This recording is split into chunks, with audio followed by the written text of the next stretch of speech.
भगवान श्री कृष्ण को कन्हैया, श्याम, गोपाल, केशव, द्वारकेश या द्वारकाधीश, वासुदेव वो मोर मुकुटधारी नामों से जाना जाता है। भगवान श्री कृष्ण को मोर मुकुटधारी इसीलिए कहा जाता है क्योंकि वो अपने मुकुट पर मोर पंख धारण करते हैं।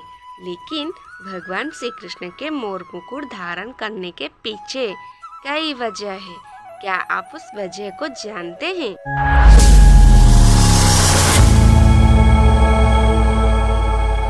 नमस्कार दोस्तों, चैनल दिव्य सृष्टि पर आप सभी का स्वागत है। जी हाँ दोस्तों, आज की इस नई वीडियो में हम जानेंगे कि भगवान श्री कृष्ण को मोर मुकुटधारी क्यों कहा जाता है। तो दोस्तों, यदि आप सच में जानना चाहते हैं कि भगवान कृष्ण ने अपने माथे पर मोर पंख को क्यों धारण करते हैं, तो इस भक्तिवरक कहानी को अंत तक अवश्य सुने। तो चलिए दोस्तों, बिना देर किए आज की इस भक्तिवरक कहानी को शुरू करते हैं। भगवान श्री कृष्ण को कई नामों से पुकारा जाता है।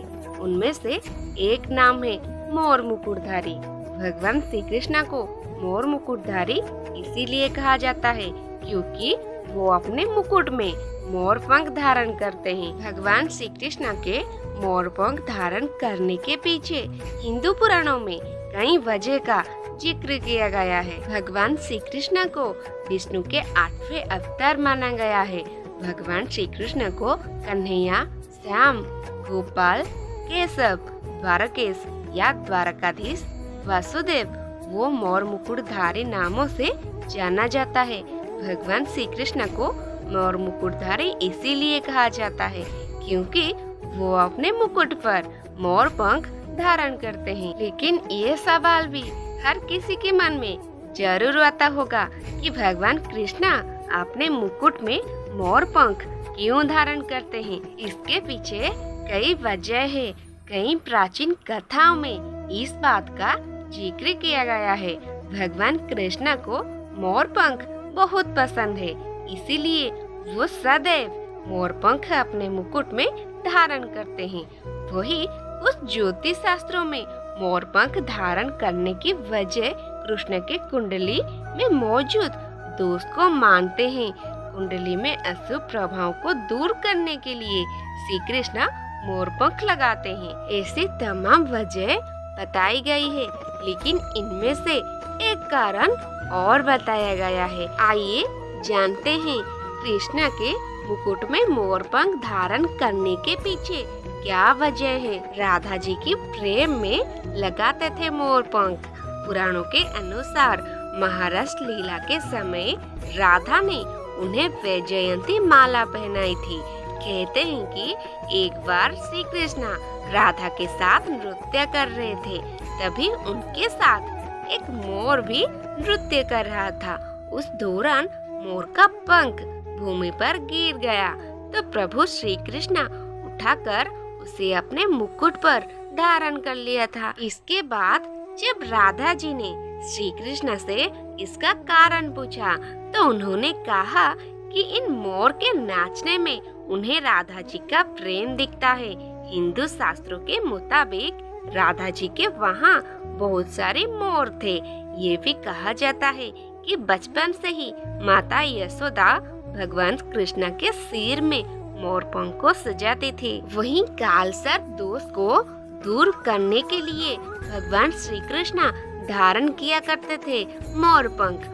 वही ज्योतिष विद्वान मानते हैं कि भगवान श्री कृष्ण मोर पंख इसीलिए धारण करते हैं क्योंकि उनके कुंडली में कालसर्प का दोष था। मोर पंख लाने से हर तरह का दोष दूर हो जाता है। कालसर्प दोष को दूर करने के लिए भगवान कृष्ण ने मोर पंख धारण किया था। इसके अलावा भगवान राम को जोड़कर भी इसके पीछे वजह बताई जाती है। कहा जाता है कि वनवास के दौरान माता सीता जी को प्यास लगी थी, तभी श्री राम जी ने चारों ओर देखा तो उनको दूर दूर तक जंगल ही जंगल दिख रहा था। फिर उन्होंने प्रकृति से प्रार्थना की कि हे वन देवता, आसपास जहाँ कहीं पानी हो वहाँ जाने का मार्ग कृपा कर सुझाइए। तभी वहाँ एक मोर ने आकर श्री राम जी से कहा कि आगे थोड़ी दूर पर एक जलाशय है, चलिए मैं आपके मार्ग का पथ प्रदर्शक बनाता हूँ, किंतु मार्ग में हमसे भूल चूक होने की संभावना है। भगवान राम ने मोर से पूछा कि आप ऐसा क्यों कर रहे हैं? तब मोर ने उत्तर दिया कि मैं उड़ता हुआ जाऊंगा और आप चलते हुए आएंगे, इसीलिए मैं मार्ग में अपना एक एक पंख बिखरता हुआ जाऊंगा। इसके सहारे आप जलाशय तक पहुंच ही जाओगे। जबकि ऐसा माना जाता है कि मोर के पंख एक विशेष समय में एवं एक विशेष ऋतु में ही गिरते हैं। मोर यदि अपनी इच्छा विरुद्ध पंखों को बिखरेगा तो उसकी मृत्यु हो जाती है। भगवान को मार्ग दिखाने वाले मोर के साथ भी ऐसा ही हुआ। अंत में जब मोर अपनी अंतिम सांस ले रहा होता, तब उसने मन में ही मन कहा कि वो कितना भाग्यशाली है कि वो प्रभु जो जगत की प्यास बुझाते हैं। तभी भगवान श्री राम ने मोर से कहा कि मेरे लिए तुमने जो मोर पंख बिखरे कर अपने जीवन का त्याग कर मुझ पर जो ऋण चढ़ाया है, मैं उस ऋण को अगले जन्म में जरूर चुकाऊंगा।